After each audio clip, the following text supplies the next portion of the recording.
guys, Vigets, apa kabar? How are you hari ini? Welcome back to Paranormal. In today's video, sebenarnya scriptwriter gue tuh pengennya gue ngupload ini pas kalian lagi sahur gitu ya, but I didn't. Just because I know some of y'all kan lebih seruan pas lagi sahur kemarin, something like that. I know I will work on that, puasa masih panjang, jadinya mungkin minggu depan gue bakal premiere pas lagi sahur. So in today's video, kalian sendiri udah lihat di judul dan di thumbnail ya, ini ada hubungannya sama mereka bulan Ramadan. Let me calm down, gue terlalu energetik ya hari ini, nggak tahu kenapa. It must be the caffeine. Berhubung udah masuk ya di pertengahan bulan Maret nih ya kak, alias bulan puasa, nggak ada salahnya nih gue ngebawain kasus this case terjadi pas lagi bulan puasa. Dan the irony, oke, gue kepanjangan lah ya intronya, langsung aja masuk. Jadi ini kasus kejadiannya 1 tahun yang lalu, alright. Lebih tepatnya di akhir bulan Maret tahun 2023, yang mana pada saat itu juga masih di tengah-tengah bulan puasa. Lokasinya itu ada di Desa Letang, I'm gonna read it here, Desa Letang, Babat Supat, Banyuasin, Sumatera Selatan. Oke, what's good the people in Sumatera, how are you? Seperti bulan puasa pada umumnya lah ya, it's about forgiving, saling memaafkan. Unfortunately, hal ini nggak berlaku tuh sama salah satu laki-laki Parubaya yang berinisial M. Si pelaku M ini bisa-bisanya ngabisin nyawa ibu kandungnya sendiri di depan banyak orang dan bapak kandungnya juga. So the both of the parents. Nah ini kalau udah dibayangin emang udah kayak cerita fiksi gitu loh. Tapi no, coba kalian denger detail kasusnya ini. Alright, here's Paranormal.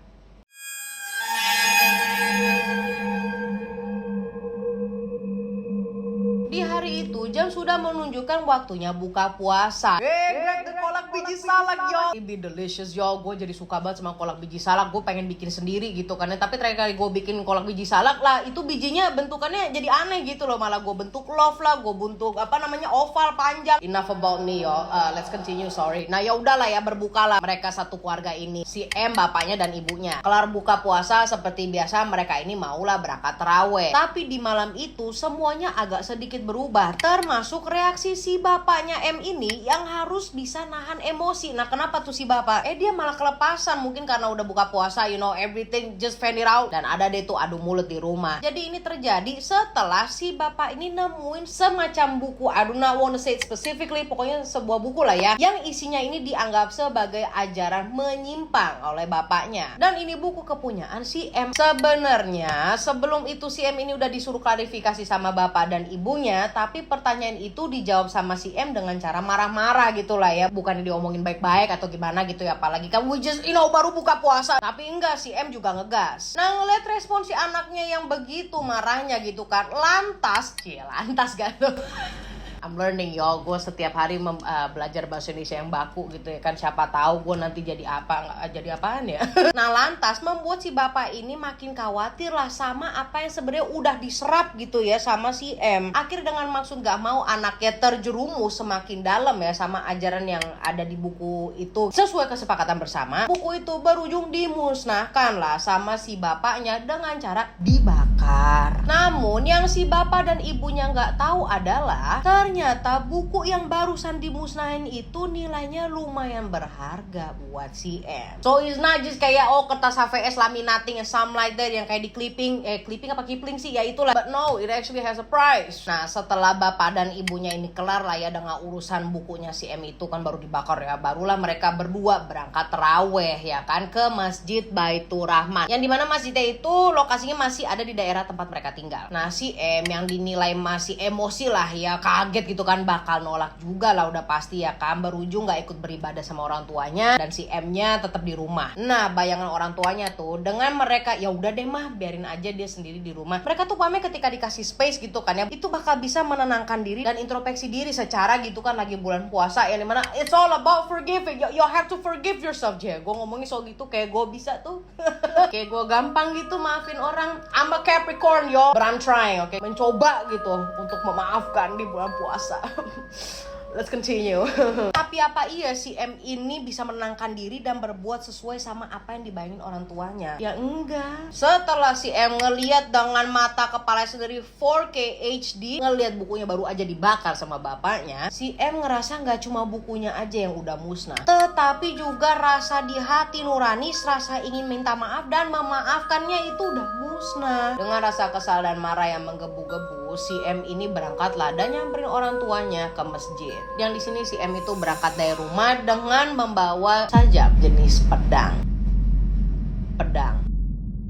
Sekitar jam setengah 10-an, sampailah M ini ke Masjid Baitur Rahman yang pada saat itu masih penuh sama orang-orang yang lagi ngaji. Termasuk di antara mereka ada juga kedua orang tuanya, ya kan? Nah disinilah nggak pakai nunggu orang-orang ini kelar ngaji, si M itu langsung masuk dan dengan cepat nyamperin orang tuanya. Dimulai dari si ibu yang masih membaca Al-Quran tanpa berpikir panjang, si M ini langsung menusuk ibunya di bagian pinggang sampai ibunya ini jatuh tergeletak minta tolong. Si bapaknya ini sadar ya bahwa istrinya itu baru aja diserang sama anaknya di bagian pinggang, langsung nyamperin si M dan berusaha untuk nenangin si M gitu kan, kamu ngapain? Nah bapaknya masih berusaha untuk membuat sadar si M ini, malah berujung luka lah di bagian leher karena sabetan sajam dari dia. Di sini si M yang sadar bapaknya udah nggak bisa ya tuh ditolong, akhirnya mutusin lah buat cabut dan balik ke rumah. Nah dengan kondisi luka di bagian leher tuh ya, si bapak masih bisa dong balik badan nyamperin ke istrinya dan mencari pertolongan.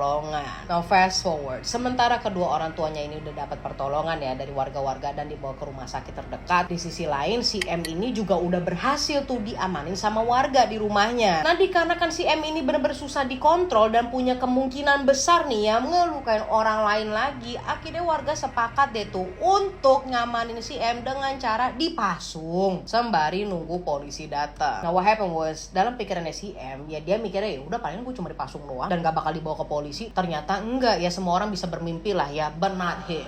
Kenyataannya pihak kepolisian datang juga dan ngebawa si M itu ke kantor. Di sinilah lagi-lagi ini anak bang, kan gue hampir bahasa kasar gitu ya. Si M mulai ngamuk-ngamuk lagi sampai berhasil ngambil sajam terdekat ya punya polisi dan hampir ngelukain petugas yang mau ngamanin dia. Untungnya si pak polisi ini punya vest reflex and baju pelindung tambahan, jadinya polisi ini udah bisa ngebawa si M itu ke kantor tanpa terluka. Nah ketika gue ngomong dia punya vest reflex, si polisi ini sebelum berhasil ya naroin M itu ke kantor interogasi, ya dijedarin itu kakinya sama polisi, dar mau nggak mau langsung kicap.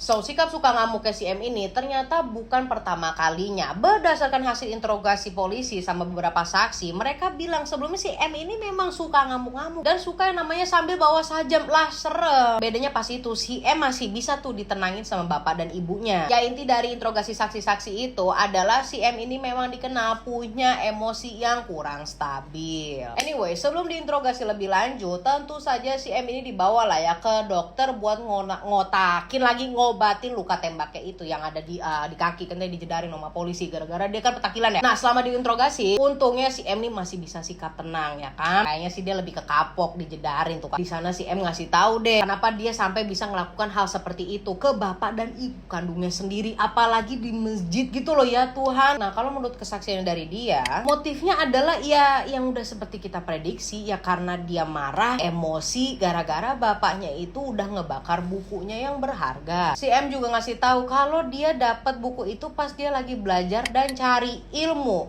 di pesantren. Ilmu. Gue karena sering ngebawain kasus-kasus dukun, jadi ketika ada bahasa atau kata ilmu, gue langsung nyambungnya kayak ke black magic gitu. Mungkin ini maksudnya ilmu yang bener kali ya. Gue malah nyambungnya malah ilmu black magic. I'm sorry yo, I just had a lot of kasus dukun yang gue sering bawain. Gue lanjut. Setelah dikasih tahu lah ya kalau kedua orang tuanya itu ada di rumah sakit dan mungkin gak selamat, si M cuma bilang gini dalam tanda kutip, artikel di bawah, link in the description, alright? Barang siapa yang mengaji dengan sendirian itu tidak boleh atau sesat dan halal darahnya. What?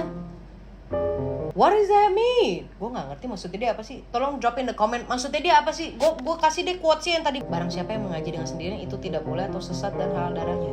I don't understand that. Can you explain it to me? Thank you. Pada akhirnya Si M ini dikenain atau kan pasal pembunuhan berencana dan terancam 7 hingga 10 tahun tergantung dari hasil psikotesnya dia dan pertimbangan psikolog yang ditugaskan untuk nentuin apakah si M ini ada gangguan mental atau enggak. Nah, to everybody surprise, hari dimana si M ini mau dibawa masuk ke sel penjara, dia mulai tuh bertingkah lagi ngamuk-ngamuk sampai ngerepotin petugas yang ada di sana. Nah, karena petugas yang bertugas pada saat itu nggak expect si M ini jadi bergejolak lagi, ya di satu titik ketika si M lepas dari genggaman petugas, dia lari dong dan langsung jedotin palanya sendiri berkali-kali ke tembok sekencang-kencangnya sampai dia luka parah dan nggak sadarkan diri. Dari sini beberapa jam setelah dilakukan pemeriksaan dan perawatan, at the end of the day, si M itu dinyatakan meninggal dunia.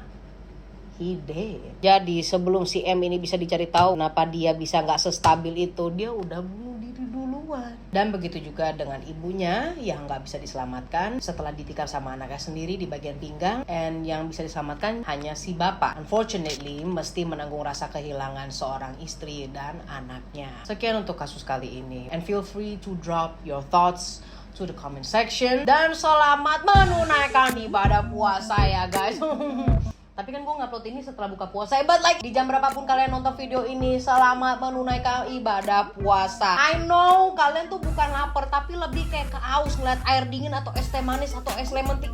And tolong di comment section ya. Gue pengen tahu takjil favorit kalian apaan. But me personally, gue suka yang putu yang warnanya hijau, pink sama putih gitu kan, yang mau pakai what is it called, santan. Sama gue suka kolak biji salak. I do not like kolak pisang. No. Give me them biji salak. Alright. I will see you when I see you. Goodbye and love you guys.